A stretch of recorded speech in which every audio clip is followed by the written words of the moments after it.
জানো মা, আমি তাদের পায়ে ধরে বললাম, আমাকে প্রাণে মেরো না, আমি তোমাদের নাম কারো কাছে বলবো না, আমাকে বাঁচতে দাও।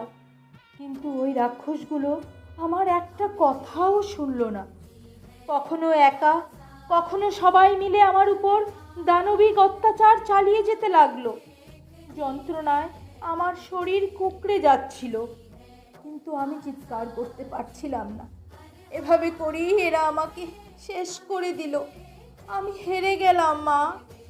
মা গো, পারলাম না আমি তোমার স্বপ্নকে সাকার করতে, একজন বড় ডাক্তার হতে।